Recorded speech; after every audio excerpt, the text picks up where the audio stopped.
ಸಿದ್ದರಾಮಯ್ಯಗೆ ಗರ್ವ ಬಂದಿದೆ, ಸೊಕ್ಕು ಬಂದಿದೆ, ಸೊಕ್ಕನ್ನ ಮುರಿಬೇಕು ಅಂತ ದೇವೇಗೌಡರು ಹೇಳಿಕೆ ಕೊಟ್ಟಿದ್ರು. ಇದು ಸೊಕ್ಕಿನ ಮಾತಲ್ವಾ? ಇದು ಪಾಳೆಗಾರಿಕೆ ಪ್ರವೃತ್ತಿ ಅಲ್ವಾ?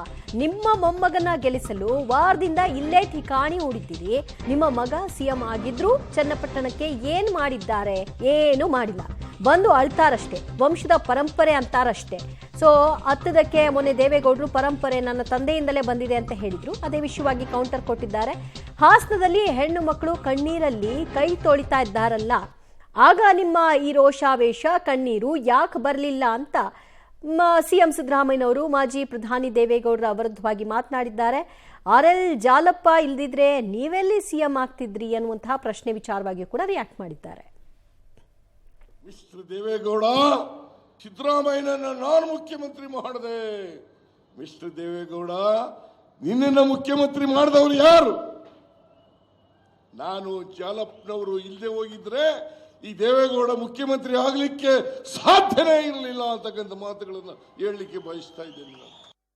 ಮಿಸ್ಟರ್ ದೇವೇಗೌಡ, ಸಿದ್ದರಾಮಯ್ಯನನ್ನ ನಾನು ಮುಖ್ಯಮಂತ್ರಿ ಮಾಡಿದೆ.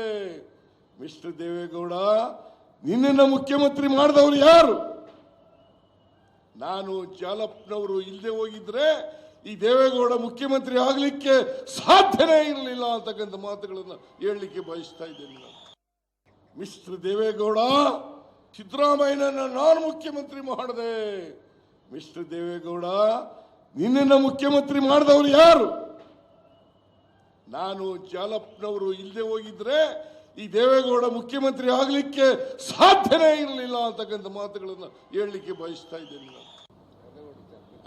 ವರದೇಗೌಡರ ಕಾಲದಲ್ಲಿ ಬಂದಿದ್ದೆ. ಆಗ್ಲೂ ಈಗಲೂ ಬಹಳ ವ್ಯತ್ಯಾಸ ಆಗ್ಬಿಟ್ಟದಲ್ಲ, ಎಲ್ಲ ಕಡೆ ಹಸಿರು ಕಾಣ್ತಾ ಇದೆಯಲ್ಲ ಅಂತ ಕೇಳಿದೆ. ಅದಕ್ಕೆ ಅಲ್ಲಿ ಇದ್ದಂಥ ಯೋಗೇಶ್ವರ ಅವರು ಹೇಳಿದ್ರು, ಸರ್ ನಮ್ಮಲ್ಲಿ ಕೆರೆಗಳನ್ನೆಲ್ಲ ನೀರು ತುಂಬಿಸಿದ್ದೀವಿ, ಜನ ಹಾರ್ಟಿಕಲ್ಚರನ್ನು ಜಾಸ್ತಿ ಮಾಡ್ತಾ ಇದ್ದಾರೆ, ಸೆರಿಕಲ್ಚರನ್ನು ಜಾಸ್ತಿ ಮಾಡ್ತಾ ಇದ್ದಾರೆ, ಮತ್ತೆ ಅನಿಮಲ್ ಹಸ್ಬೆಂಡ್ರಿಯನ್ನು ಜಾಸ್ತಿ ಮಾಡ್ತಾ ಇದ್ದಾರೆ. ಹಾಗಾಗಿ ನಮ್ಮ ಕ್ಷೇತ್ರ ಇವತ್ತು ಎಲ್ಲ ಕಡೆ ಹಸುರಾಗಿ ಕಾಣಿಸ್ತದೆ. ಎಲ್ಲ ಜನರು ಕೂಡ ತೋಟಗಳನ್ನು ಮಾಡ್ಕೊಂಡಿದ್ದಾರೆ. ಆ ತೋಟಗಳನ್ನು ಮಾಡ್ಕೊಂಡಿರೋದ್ರಿಂದ ಇವತ್ತು ಆರ್ಥಿಕವಾಗಿ ನಮ್ಮಲ್ಲಿ ಬೆಳವಣಿಗೆ ಆಗಿದೆ. ಅಷ್ಟೇ ಅಲ್ಲ, ಪ್ರತಿ ಮನೆಯಲ್ಲೂ ಕೂಡ ಹಸುಗಳನ್ನು ಸಾಕ್ತಾ ಇದ್ದಾರೆ. ಹಸುಗಳನ್ನು ಸಾಕಿ ಸುಮಾರು ಒಂದು ದಿನಕ್ಕೆ 3 ಲಕ್ಷ ಲೀಟರ್ ಹಾಲು ಉತ್ಪಾದನೆ ಆಗ್ತಾ ಇದೆ. ಒಂದು ದಿನಕ್ಕೆ 3 ಲಕ್ಷ ಲೀಟರ್ ಹಾಲು ಉತ್ಪಾದನೆ ಆಗ್ತಾ ಇದೆ.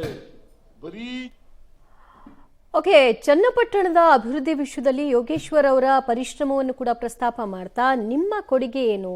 ಕುಮಾರಸ್ವಾಮಿ ಸಿಎಂ ಆಗಿದ್ದಾಗ ಚನ್ನಪಟ್ಟಣಕ್ಕೆ ಏನ್ ಮಾಡಿದ್ದಾರೆ ಅನ್ನುವಂತಹ ಪ್ರಶ್ನೆಯನ್ನ ಎತ್ತಿದ್ದಾರೆ. ಜೊತೆಗೆ ದೇವೇಗೌಡರ ವಿಷಯವಾಗಿ ಸಾಮಾನ್ಯವಾಗಿ ಸಿದ್ದರಾಮಯ್ಯನವರು ಏಕವಚನದಲ್ಲಿ ಮಾತನಾಡೋದು ಇದೆಲ್ಲವೂ ಕೂಡ ಕಾಮನ್. ದೇವೇಗೌಡರ ವಿಷಯದಲ್ಲೂ ಕೂಡ ಅದನ್ನ ಮುಂದುವರಿಸಿದ್ದಾರೆ.